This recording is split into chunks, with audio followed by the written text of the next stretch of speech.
ஓம் சாந்தி. உங்கள் முயற்சிகள் எதை சார்ந்திருக்கின்றன? எனது தற்போதைய முயற்சிகள் நான் ஆத்ம உணர்வில் நிலைத்திருப்பதில் அதிகம் கவனம் செலுத்துகின்றேன்.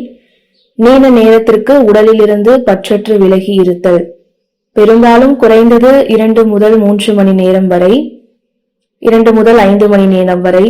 சில நேரங்களில் மருத்துவமனை அவசர அழைப்புகள் காரணமாக இடையூறுகள் ஏற்படலாம். ஆனால் அதுவே எனது முதன்மையான முயற்சி. அது மிகவும் வலிமையானது, மிகவும் சக்தி வாய்ந்தது, ஒரு முழுமையான ஆன்மீக அறிவியல். சில நேரங்களில் நான் ஒரே இடத்தில் அமர்ந்திருப்பதை விரும்புகிறேன். நீண்ட நேரத்திற்கு அங்கிருந்து எழாமலே இருப்பேன்.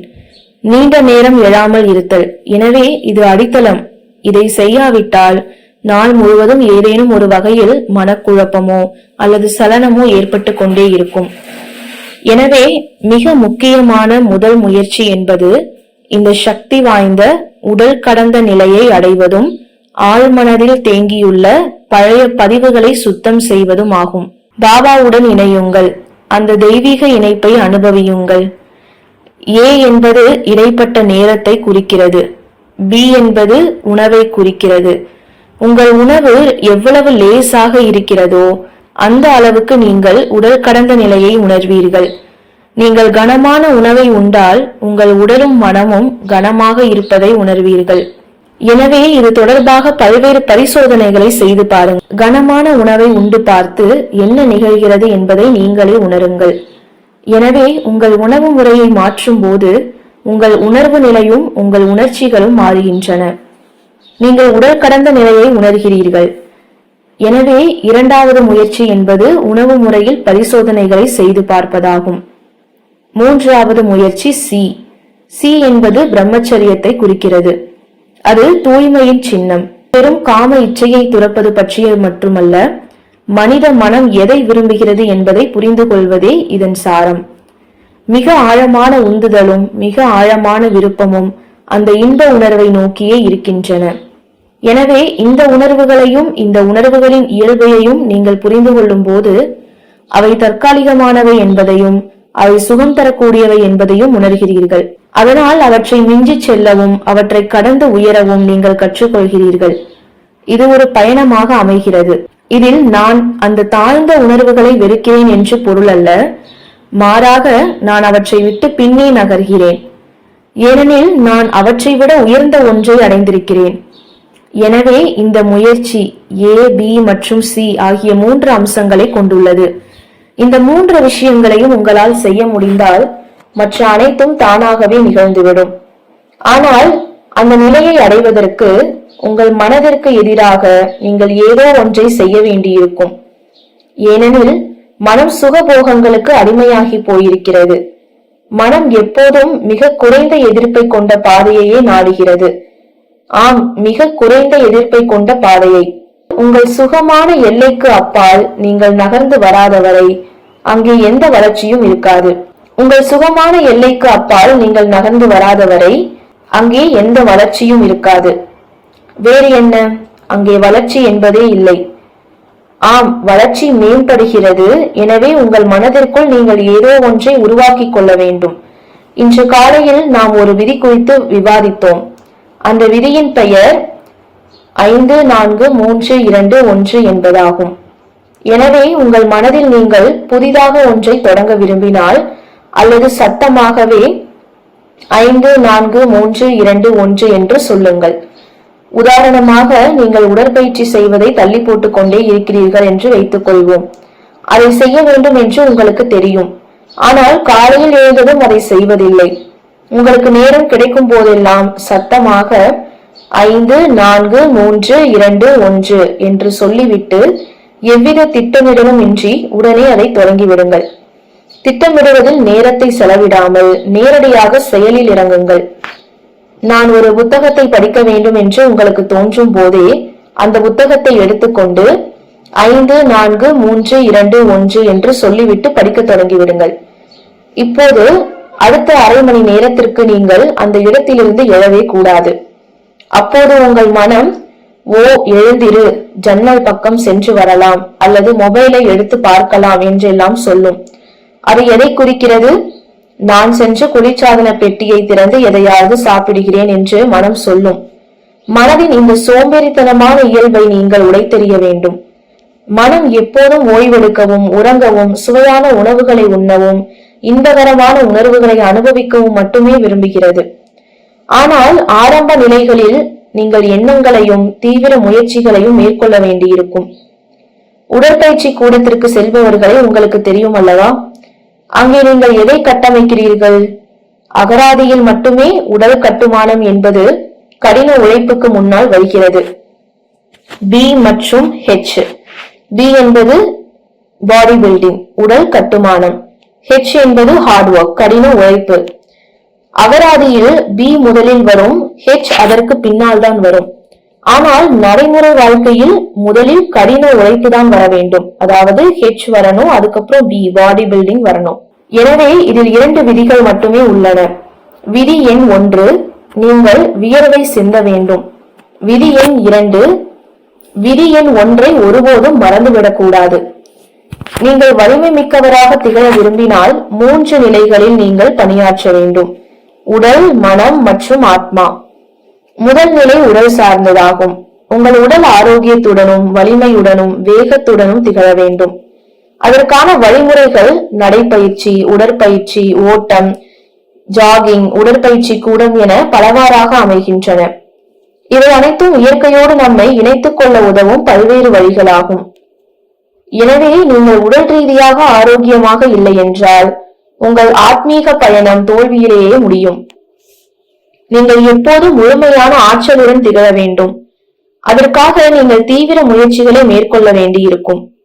உடல் சார்ந்த நிலையில் முதலாவது முக்கிய அம்சம் உடற்பயிற்சி என்றால், இரண்டாவது முக்கிய அம்சம் உணவு முறையாகும். உங்கள் உடலில் உப்பு, எண்ணெய் மற்றும் மசாலா பொருட்கள் ஆகியவை அளவுக்கு அதிகமாக சேர்ந்தால் உங்கள் ஆற்றல் மட்டம் குறைந்துவிடும். உணவு பழக்க வழக்கங்கள் உங்கள் உடலின் அதிர்வுகளை குறைத்துவிடும். எனவே நீங்கள் பல்வேறு விதமான பரிசோதனைகளை, பல்வேறு விதமான உணவு பரிசோதனைகளை மேற்கொண்டு பார்க்க வேண்டும். சில சமயங்களில் திரவ உணவை முயற்சி செய்யுங்கள். சில சமயங்களில் பழங்களை முயற்சி செய்யுங்கள். பச்சையாக முயற்சி செய்யுங்கள். சில சமயங்களில் வாராந்திர விரதத்தை முயற்சி செய்யுங்கள். சில சமயங்களில் 12 மணி நேர இடைப்பட்ட விரதம், 14 மணி நேரம், 18 மணி நேரம் முயற்சி செய்யுங்கள். சில சமயங்களில் ஒரு நாளைக்கு 4 வேளை சமைத்த உணவை 7 வேளை சாப்பிடுங்கள். பிறகு என்ன நடக்கிறது என்று பாருங்கள். நீங்கள் எப்படி வெவ்வேறு வழிகளில் கீழே விழுகிறீர்கள் என்று பாருங்கள். எனவே நீங்கள் தொடர்ந்து சோதனைகளை செய்து கொண்டே இருக்க வேண்டும். உணவுடனான உங்கள் உறவை நீங்கள் புரிந்து கொள்ள வேண்டும். அதனுடன் எனக்கு என்ன உறவு? என் ஆசைகள் என்ன? நான் என்ன உணர்கிறேன்? நான் பசியால் சாப்பிடுகிறேனா, அல்லது அது வெறும் பழக்கமா, அல்லது ஒரு அடிமைத்தனமா? எனவே முதல் நிலை உடலின் நிலை. அதில் 2 விஷயங்கள் உள்ளது: உடற்பயிற்சி. இரண்டாவது மனதின் நிலை. எனவே உங்கள் மனதை நீங்கள் வலிமையாக்க வேண்டும். மனதிற்கு 2 பகுதிகள் உள்ளன. ஒன்று தர்க்க ரீதியானது, மற்றொன்று உணர்ச்சிகள். யாராவது உங்களிடம் ஏதாவது சொன்னால் நீங்கள் உணர்ச்சி நிலைத்தன்மையை அடைய வேண்டும். மனதை பயிற்றுவிக்க வேண்டும். மேலும் மனதை எப்படி பயிற்றுவிப்பது? யாராவது மனப்பயிற்சி செய்கிறீர்களா? எப்படி பயிற்சி செய்கிறீர்கள்? ஆரம்பிக்க என்ன சொல்கிறீர்கள்? ஆண்கள் மனதை எப்படி வலிமையாக்குகிறார்கள்? பணத்தை பற்றி யோசியுங்கள். வேறு ஏதாவது? எங்களுக்கு இலக்குகளும் நோக்கங்களும் உண்டு. இன்னும் ஏதாவது சொல்லுங்கள். ஆமாம், நாங்கள் எங்கள் சொந்த எண்ணங்களை உருவாக்கி அதை 21 முறை திரும்ப திரும்ப சொல்வோம். சரி, வேறு என்ன? நேர்மறை எண்ணங்கள். இவையெல்லாம் காலாவதியான பதில்கள். இன்னும் ஏதாவது சொல்லுங்கள். உங்களுக்கு ஏற்கனவே தெரிந்த விஷயங்கள் சம்பந்தமாக எதையும் சொல்லாதீர்கள். இந்தியர். இவையெல்லாம் ஞானத்தின் புள்ளிகள். இன்னும் ஏதாவது சொல்லுங்கள். உடலை விட்டு மேலே செல்லுங்கள். அது ஆன்மீக பயிற்சி. நான் மனப்பயிற்சிகளை பற்றி கேட்கிறேன். மனப்பயிற்சிகள் என்பவை சற்று மாறுபட்ட ஒரு விஷயமாகும். ஆனால் மனதை வலிமைப்படுத்தவும் நினைவாற்றலை மேம்படுத்தவும் நீங்கள் பிரத்யேக நினைவாற்றல் பயிற்சிகளை மேற்கொள்ள வேண்டும். ஏதேனும் ஒன்றை மனப்பாடம் செய்ய முயலுங்கள். ஒரு கவிதையை வாசிக்க முயற்சி செய்யுங்கள். ஒரு முழுமையான வாசகத்தையோ அல்லது வாழ்த்துரையையோ படியுங்கள். பின்னர் அது என்னவாக இருந்தது என்பதை நினைவு கூற முயலுங்கள். எனவே இது நினைவு கூறுதல் பற்றியது. மனம் எவ்வாறு வலிமை பெறும்? கூர்ந்து நோக்குவதன் மூலம். உதாரணமாக, எங்கோ ஒரு இடத்தில் ஒரு படம் இருப்பதாக வைத்துக் கொள்வோம். சரி, அதுதான் அந்த படம். அந்த படத்தை உற்று நோக்குங்கள்.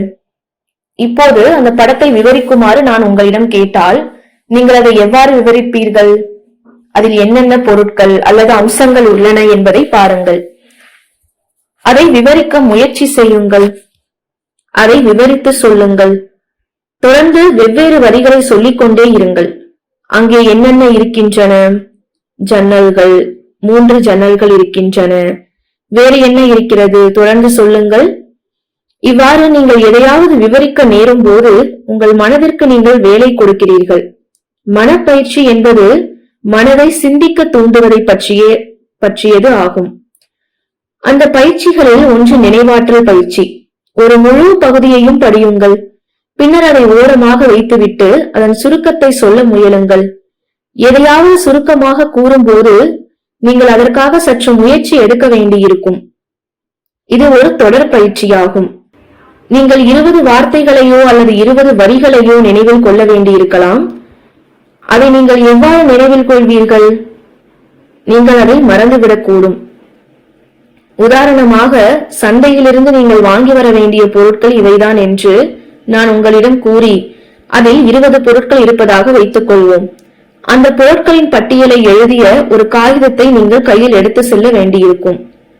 ஆனால் அந்த காகிதம் தொலைந்து போனால் பிறகு நீங்கள் என்ன செய்வீர்கள்? இப்போது நீங்கள் தங்கியிருக்கும் இடத்தின் அறை எண் உங்களிடம் உள்ளது என்று வைத்துக் கொள்வோம். அந்த எண்ணை நீங்கள் மறந்துவிட்டால் என்ன ஆகும்?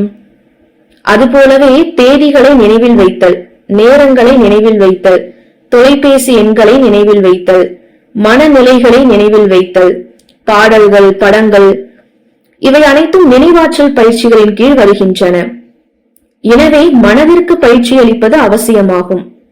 இயல்பாகவே மனம் எதையும் நினைவில் வைத்துக் கொள்ள விரும்புவதில்லை. வாழ்க்கையில் எல்லாவற்றையும் பொறுத்தவரை நீங்கள் 2 கலைகளை வளர்த்துக் கொள்ள வேண்டும். ஒன்று நினைவில் வைத்தல், மற்றொன்று மறத்தல். உங்களுக்கு ஏதேனும் ஒரு விஷயம் தேவையில்லை என்றால் அதை முழுமையாக மறந்துவிடும் திறனும் உங்களிடம் இருக்க வேண்டும். நான் உங்களிடம் இங்கே அமர்ந்திருக்கும் அனைவரின் பெயர்களையும் உங்களால் பட்டியலிட முடியுமா என்று கேட்டால் அது உங்களுக்கு சற்று கடினமாக இருக்கும். நீங்கள் மற்றவர்களின் முகங்களை ஒருமுறை உற்று பார்த்துவிட்டு பின்னர் அவர்களின் பெயர்களை நினைவு கூற முயற்சிப்பீர்கள். இதுவே முகங்களை நினைவில் வைத்தல், தலைநகரங்களை நினைவில் வைத்தல், சாலைகள் போன்ற நினைவாற்றல் பயிற்சிகளின் அடிப்படை வடிவமாகும். கான்ஸ் பகுதியின் முழு வரைபடத்தையும், எங்கே என்ன இருக்கிறது என்பதையும், மக்களின் பெயர்களையும் நினைவில் வைத்துக் கொள்வது. எனவே இது ஒரு மாறுபட்ட விளையாட்டு. ஆகையால் மனதின் செயல்பாட்டில் முதன்மையானது நினைவாற்றலாகும். இரண்டாவதாக அமைவது காட்சிப்படுத்துதல். அதாவது ஒரு சுருக்கமான உரை வடிவத்தையோ அல்லது தகவலையோ படங்களாக உங்கள் மனதில் காட்சிப்படுத்தி பார்க்க நீங்கள் முயல்கிறீர்கள். எனவே நாம் முன்பு ஒரு துண்டுத்தாளை கொண்டு செய்தோமே அதே சிறிய பரிசோதனையை இப்போது மீண்டும் செய்வோம். உங்களிடம் அந்த துண்டுத்தாள்கள் இருக்கின்றன அல்லவா? சரி, அப்படியென்றால் ஒன்று செய்யுங்கள். ஒரு புதிய பக்கத்தை எடுத்துக் கொள்ளுங்கள். அதில் பின்வருமாறு எழுதுங்கள்: என் வாழ்வின் மிகப்பெரிய பிரச்சனை எது என்று எழுதிவிட்டு அந்த தாளில் ஒரு சிறிய அடையாள குறியீட்டை இட்டுக் கொள்ளுங்கள். அந்த தாள் உங்களுடையதுதான் என்பதை நீங்கள் அடையாளம் கண்டுகொள்வதற்காகவே அந்த குறியீடு. தாளின் உட்புறத்தில் உங்கள் பிரச்சனையை எழுதுங்கள். பின்னர் அதை மடித்து அந்த குறியீடு வெளியே தெரியுமாறு என்னிடம் காட்டுங்கள். நானும் உங்களுக்கு காட்டுவேன். அதற்கு நான் பதிலளிக்கிறேன். உதாரணமாக, இதுதான் உங்கள் தாள் என்று வைத்துக் கொள்வோம். அதில் நீங்கள் ஏதோ ஒன்றை எழுதுகிறீர்கள். எழுதி முடித்ததும் அந்த தாளை மடித்துக் கொள்ளுங்கள். பிறகு அது உங்களுடையதுதான் என்பதை நீங்கள் அடையாளம் கண்டுகொள்வதற்காக நான் எனக்காக ஒரு நட்சத்திர குறியீட்டை இட்டுக் கொண்டது போல நீங்களும் ஒரு அடையாள குறியீட்டை அதில் இட்டுக் கொள்ளுங்கள். பெயரை எழுத வேண்டாம், ஏதேனும் ஒரு குறியீட்டை மட்டும் இடுங்கள். ஆக 3 கட்டங்களாக நாம் இதை செய்ய போகிறோம். இது முதல் கட்டம். உங்கள் வாழ்வின் பிரச்சனையையோ அல்லது ஏதேனும் ஒரு கடினமான விஷயத்தையோ அல்லது ஒரு சவாலையோ அல்லது விடை கிடைக்காத ஏதேனும் ஒரு கேள்வியையோ அதில் எழுதுங்கள். அதை எழுதி முடித்ததும் கையில் வைத்துக் கொள்ளுங்கள். அதில் ஏதேனும் ஒரு அடையாள குறியீட்டை இட்டுக் கொள்ளுங்கள். சரி, இப்போது உங்கள் குறி எதுவென்று உங்களுக்கு தெரியும். அது இது போன்ற ஒரு குறியாக இருக்கலாம், எந்த குறியாக வேண்டுமானாலும் இருக்கலாம், அல்லது இது போன்ற வேறொரு குறியாக இருக்கலாம். எதுவாக இருந்தாலும் அதை சற்று விரைவாக செய்துவிடுங்கள். இது மனப்பயிற்சி என்று அழைக்கப்படுகிறது. இதில் 3 படிகள் உள்ளன. இது முதல் படி. உங்கள் குறிப்பை எழுதிவிட்டு அதை உங்கள் கையிலேயே வைத்துக் கொள்ளுங்கள். அந்த மேஜையின் நடுவில் ஒரு சிறிய இடத்தை மட்டும் காலியாக விடுங்கள். அந்த மேஜையை நடுவிலேயே இருக்க விடுங்கள். ஒரு சிறிய இடைவெளி மட்டும் போதும். அந்த இடம். இப்போது உங்கள் அனைவரும் வந்து நீங்கள் குறிப்பு தாள்கள் அனைத்தையும் அந்த இடத்தில் வையுங்கள். உங்கள் தாள்களை அங்கே இடுங்கள். முடிந்து விட்டதா? இப்போது உங்கள் சொந்த தாளை தவிர்த்துவிட்டு வேறொருவரின் தாளை எடுத்துக் கொள்ளுங்கள். ஒவ்வொருவரும் ஒரு தாளை எடுக்க வேண்டும். ஆனால் அது நிச்சயமாக உங்கள் சொந்த தாளாக இருக்கக்கூடாது. இப்போது அந்த தாளில் எழுதப்பட்டுள்ள கேள்விக்கான பதிலை எழுதுங்கள். நினைவில் கொள்ளுங்கள், அது உங்கள் பிரச்சனை அல்ல, வேறொருவரின் பிரச்சனை. அதற்கான பதிலை எழுதுங்கள். வேறு யாருக்கும் அதை காட்டாதீர்கள். அதற்கான பதிலை எழுதுங்கள். பதிலை எழுதி முடித்த பிறகு அந்த தாள்களை மீண்டும் அதே இடத்தில் வைத்து விடுங்கள். சில சமயங்களில் நம்முடைய சொந்த பிரச்சனைகளை பற்றி நாமே சிந்திக்கும் போது அதற்கான தீர்வுகள் நமக்கு தோன்றுவதில்லை. ஆனால் வேறொருவர் நம்முடைய பிரச்சனைகளை பற்றி சிந்திக்கும் போது அதற்கான தீர்வு திடீரென்று பளிச்சென்று தோன்றிவிடுகிறது. எல்லோரும் முடித்து விட்டீர்களா? முடிந்தது. சிலர் இன்னும் எழுதி கொண்டிருக்கிறார்கள். இப்போது நீங்கள் வந்து உங்கள் சொந்த தாளை தேடி எடுத்துக்கொள்ள வேண்டும். இப்போது அதற்கான பதில் அந்த தாளிலேயே இருக்கும். உங்கள் சொந்த தாளை மட்டுமே எடுங்கள். மற்றவர்களின் தாள்களை எட்டி பார்க்கவோ ஆராயவோ முயற்சிக்காதீர்கள். மற்றவர்களுக்கு அதை காட்டாதீர்கள். ஒருவருக்கொருவர் பேசிக் கொள்ளாதீர்கள். வீண் அரட்டைகள் வேண்டாம். சிலர் ஒருவருக்கொருவர் பேசிக் கொள்கிறார்கள் போலிருக்கிறது. இங்கே அப்படி பேசக்கூடாது என்று அவர்களிடம் கூறுங்கள். இங்கே மற்றவர்களும் இருக்கிறார்கள். அரட்டைகள் வேண்டாம். இதை எடுத்துக் கொள்ளுங்கள். உங்கள் சொந்த தாளை மட்டும் எடுத்துக்கொண்டு உங்கள் இடத்திற்கு திரும்புங்கள். உங்கள் குறி எதுவென்று உங்களுக்கு தெரியும் அல்லவா? உங்கள் குறியை தேடி எடுத்துக்கொண்டு அங்கிருந்து நகருங்கள். எனக்கு எந்த பதிலும் கிடைக்கவில்லையே, அப்படி என்றால் பாபா மௌனம் சாதிக்கிறார் என்று அர்த்தம். மௌனமே உங்களுக்கான பதிலாகவோ அல்லது உங்கள் கேள்விக்கான பதிலாகவோ அமைகிறது. இது ஒரு சோதனை முயற்சி மட்டுமே. இந்த சோதனையை நீங்கள் பின்னர் உங்கள் இடத்தில் மீண்டும் செய்யலாம். உங்களிடம் ஒரு கேள்வி வரும்போது ஏன் சிலர் பதில் எழுதவில்லை, சிலருக்கு கேள்விகளே இல்லை என்று கேட்கிறீர்கள். அவர்கள் கர்மத்தை அடைகிறார்கள். அவையே உங்கள் கேள்விகள். இப்போது உங்கள் பதிலை படியுங்கள். திறந்து படித்து பாருங்கள். இப்போது இந்த பதில் பாபாவிடமிருந்து உங்களுக்கு வந்துள்ளது. கண்களை மூடி அதை பற்றி சிந்தியுங்கள். அந்த பதிலை பற்றி சிந்தித்து அந்த ஆத்மாவுக்கு நன்றியை வெளிப்படுத்துங்கள், மனசாட்சிக்கு. எனவே சிந்திக்க மனதை பயிற்றுவிக்க வேண்டும். மற்றொரு விஷயம், ஒரு தலைப்பை எடுத்து அதை பற்றி எழுதுங்கள். அதுதான் மனதை படித்தல். நீங்கள் எதையும் புள்ளிவாரியாக எழுதலாம். உதாரணமாக, இன்று நான் அவளுடைய சகோதரியிடம் நான் கடல் போன்ற அன்பை பற்றி பேசுவேன் என்று சொன்னேன். நான் யோசித்துக் கொண்டிருந்தேன். இன்று ஓபிடி பிரிவில் மிகவும் கூட்டமாக இருந்தது. நான் திரும்பி வந்து இரண்டை கொண்டு வந்தேன். அதனால் நான் அன்பு என்றால் என்ன என்று யோசித்துக் கொண்டிருந்தேன். எனவே அன்பை பற்றி 10 புள்ளிகளை யோசித்தேன். அன்பின் முதல் அம்சம் ஏற்றுக்கொள்ளுதல். நான் ஒருவரை நேசித்தால் அந்த நபரை அவர் எப்படி இருக்கிறாரோ அப்படியே ஏற்றுக்கொள்வேன். அதில் எந்த மாற்றமும், அதில் எந்த நிபந்தனைகளையும் நான் மாற்ற விரும்பவில்லை. நீ இப்படி பேசினால் நான் உன்னை அன்பு செய்கிறேன். நீ இதை செய்வதை நிறுத்தினாலும் நான் உன்னை அன்பு செய்கிறேன். சமுத்திர காதல் என்பது தெய்வீக காதல். ஒருவரை அவர் எப்படி இருக்கிறாரோ அப்படியே நான் ஏற்றுக்கொள்கிறேன். எனவே அன்பின் முதல் பகுதி ஏற்பு. இரண்டாவது அன்பு என்பது கொடுக்கும் கருணை. அன்பு பரிசுகளை விரும்புகிறது. அன்பு முடிந்தவரை அதிகமாக கொடுக்க விரும்புகிறது. அதற்கு பெரும் மொழி தெரியாது, அதற்கு என்ன தெரியாது. ஒரு முனிவர் இருந்தால் அவர் ஜெபமாலையை சொல்வார். ஜெபமாலை, மளிகை அல்ல, ஜெபமாலை. மளிகை என்பது உணவுப் பொருட்கள், ஜெபமாலை. எனவே அவர் ஜெபமாலையை சொல்வார், மணிகளை சொல்வார். இது மணிகளை சொல்வது என்று அழைக்கப்படுகிறது. கடவுளின் பெயரை சொல்லி 1 2 3 அப்படியே அவர் ஒரு கிராமத்திற்குள் நுழைகிறார். அங்கே ஒரு பால் விற்கும் பெண் இருக்கிறாள். அவள் ஒரு பாத்திரத்தில் பாலை ஊற்றி கொடுக்கிறாள். அங்கே மற்றொரு பாத்திரத்தை வைத்திருக்கும் ஒரு ஆண் இருக்கிறான். அவன் அந்த பாத்திரத்தில் பாலை வாங்கிக் கொள்கிறான். அவர்கள் காதலர்கள். அவர்கள் ஒருவரையொருவர் ஆழமாக நேசிக்கிறார்கள். அந்த பெண்ணுக்கு ஒரு பால் கடை இருக்கிறது. அவள் பால் விற்பனை செய்கிறாள். அவர்கள் ஒருவரை ஒருவர் உற்று பார்த்தபடியே அவள் பாலை ஊற்றுகிறாள். அவனோ அவளையே பார்த்து கொண்டே பாலை வாங்கிக் கொள்கிறான். இவ்வாறு அவர்கள் சிறிது நேரத்திற்கு இடைவிடாமல் செய்து கொண்டே இருக்கிறார்கள். அவள் பாலை ஊற்றிக்கொண்டே இருக்கிறாள். அவள் அளவை எண்ணி பார்ப்பதே இல்லை. அவள் அந்த கடையின் உரிமையாளர் தான் என்றாலும் அவள் கணக்கு பார்ப்பதில்லை. அவள் சும்மா பாலை ஊற்றிக்கொண்டே இருக்கிறாள். அப்போது அங்கே வந்த ஒரு முனிவர், பெண்ணே, இந்த ஆணுக்கு நீ எவ்வளவு அளவு பாலை கொடுத்து கொண்டிருக்கிறாய் என்று கேட்டார். அதற்கு அந்த பெண், எங்கே அன்பு இருக்கிறதோ அங்கே கணக்கு பார்ப்பதற்கு என்ன வேலை? அங்கே கணக்கு பார்ப்பதற்கான தேவைதான் என்ன என்று பதிலளிக்கிறாள். அதை கேட்ட முனிவர் தன் கையில் இருந்த ஜெபமாலையை தூக்கி எறிகிறார். நான் எத்தனை முறை கடவுளை நினைத்தேன் என்று இந்த மாலையை கொண்டு கணக்கிட்டுக் கொண்டிருந்தேனே. எங்கே அன்பு இருக்கிறதோ அங்கே கணக்கு பார்ப்பதே இல்லை என்று கூறி அவர் அந்த மாலையை தூக்கி எறிந்து விடுகிறார்.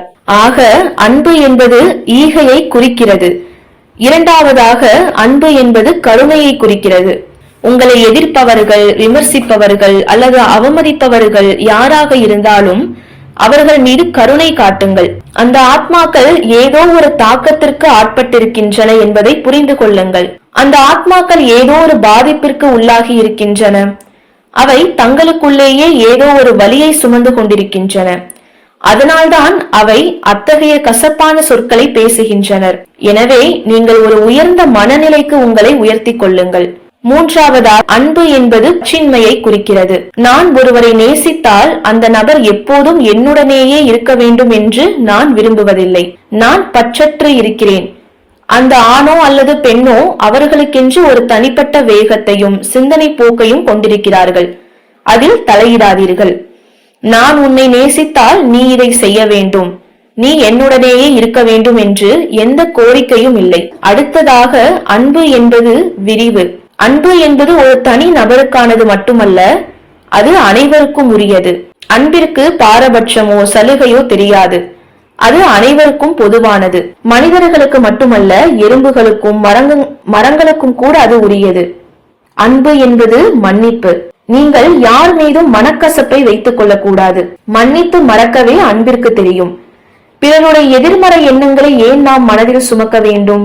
அவர்கள் இதை செய்தார்கள், அதை செய்தார்கள், அவர் இதை செய்தார், அவர் இதை செய்தார் என்று நினைத்துக் கொண்டிருந்தால் அது பெரும் சுமையாகிவிடும். அவர்களை மன்னித்து விட்டு முன்னோக்கி செல்லுங்கள். நான் மன்னிக்காவிட்டால் அது ஒரு கயிற்றை பிடித்துக் கொண்டு அதை இறுக பற்றி கொண்டிருப்பதை போன்றது. உதாரணமாக, அந்த கயிற்றை நான் மிக இறுக்கமாக பிடித்தால் என்ன நடக்கும்? என் கைகள் சிவந்து போகும். நான் அதை விட்டு விடுகிறேன். தயவு செய்து நீங்களும் விடுவியுங்கள்.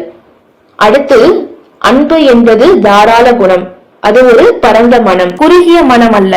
உங்கள் மிகப்பெரிய எதிரிகளை கூட மன்னித்து மறக்கும் பக்குவம் உங்களுக்கு இருக்க வேண்டும். அவர்கள் என்ன செய்திருந்தாலும் சரி, நம் இதயம் விசாலமாக இருக்க வேண்டும். அடுத்ததாக, அன்பு என்பது பணிவு. அன்பிற்கு அகந்தை தெரியாது.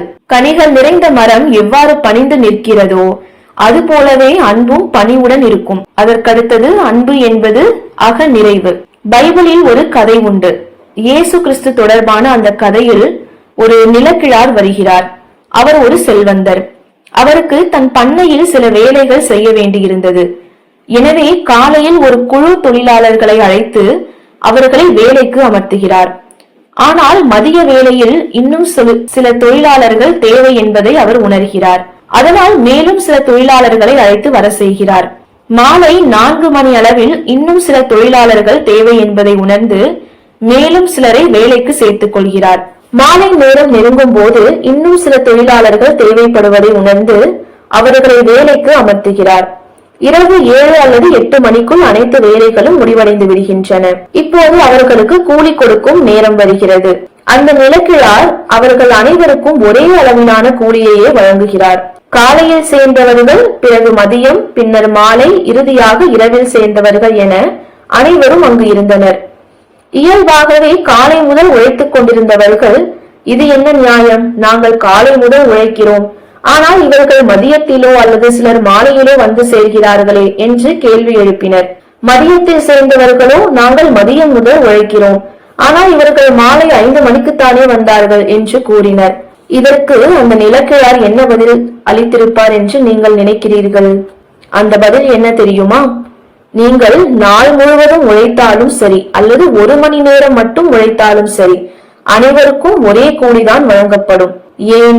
இது தொழிலாளர்கள் எழுப்பிய கேள்வி.